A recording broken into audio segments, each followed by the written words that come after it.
We are now in Curriculum Foundation. Before we proceed, what comes out in your mind when you hear the word foundation? Well, what is Curriculum Foundation, by the way? Anyone from the class?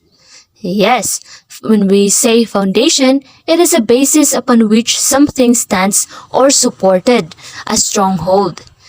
In addition to that, it is an underlying base or support, a body or ground upon which something is built up or overlaid.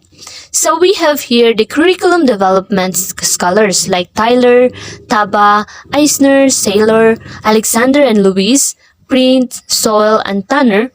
They generally identified three categories of sources for curriculum foundation.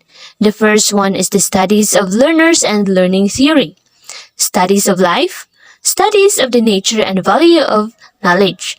So these curriculum source or foundations influence curriculum developers in framing different curriculum conceptions and in developing curriculum. So what are those three and how do they influence or affect in designing a curriculum? Well, we have the first one is the psychological foundation.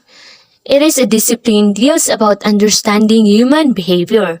Hence, it is important in curriculum development. Well, because psychology provides a basis for the teacher and learning process. It unifies the elements of learning process and some of the questions which can be addressed by psychological foundation of education.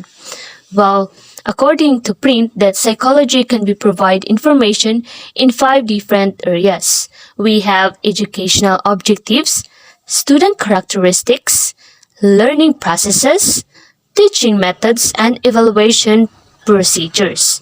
So, what are those 5 and how do they influence in the psychological foundations of curriculum?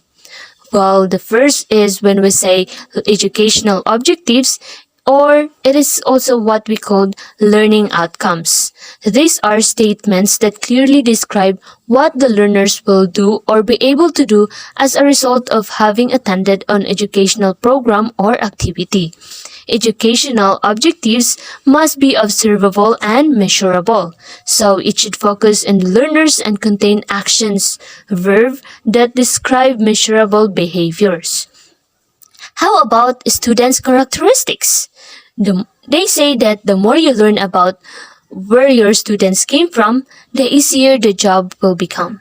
This includes learning more about their language, cultures, values, family, and home environment. This knowledge will help you better support your students in the classroom and to receive more support from home. Third is learning process. To successfully use differentiated instruction, a teacher must first have a firm understanding of each of the cognitive components of the learning process, what they look like when they are working, and what the specific subcomponent of each look like when they are breaking down. Using a great strategy at the wrong time or mismatching a strategy will break down from which the strategy will lead no gains. This will frustrate students and teachers alike when strategy fails to produce an desired result. Well, there are 6 interactive components of the learning process. The first one is the attention, memory, language, processing, organizing, and graphomotors or writing and higher order thinking skills.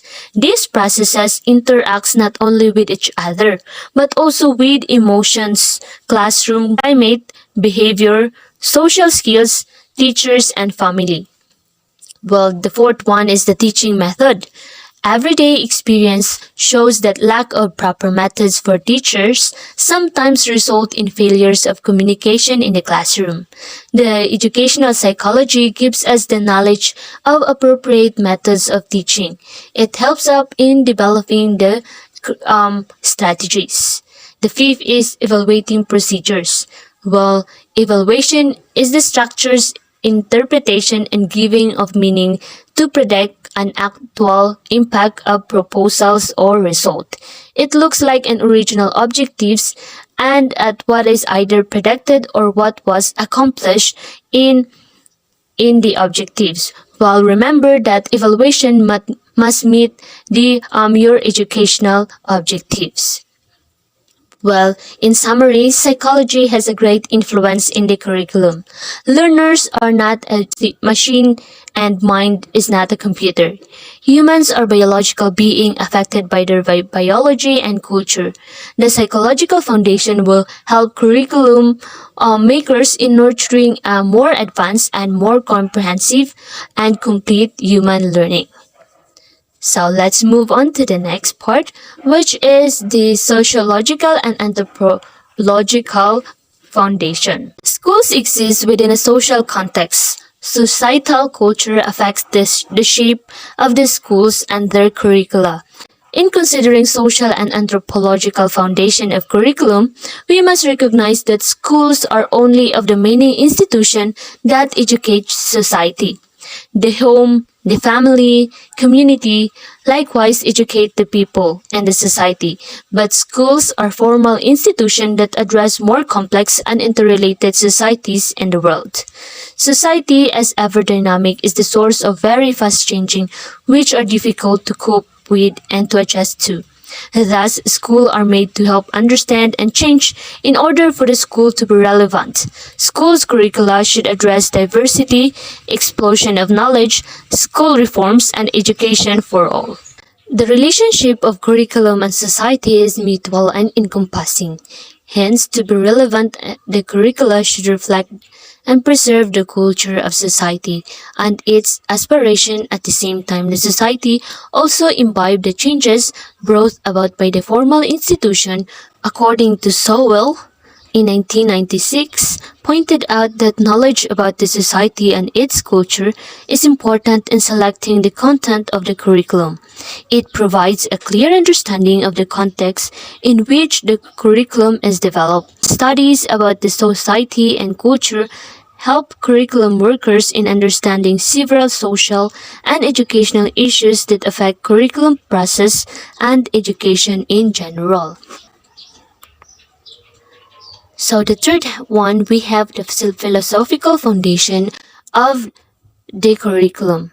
Philosophy provides educators, teachers, and curriculum makers with framework for planning, implementing, and evaluating curriculum in schools.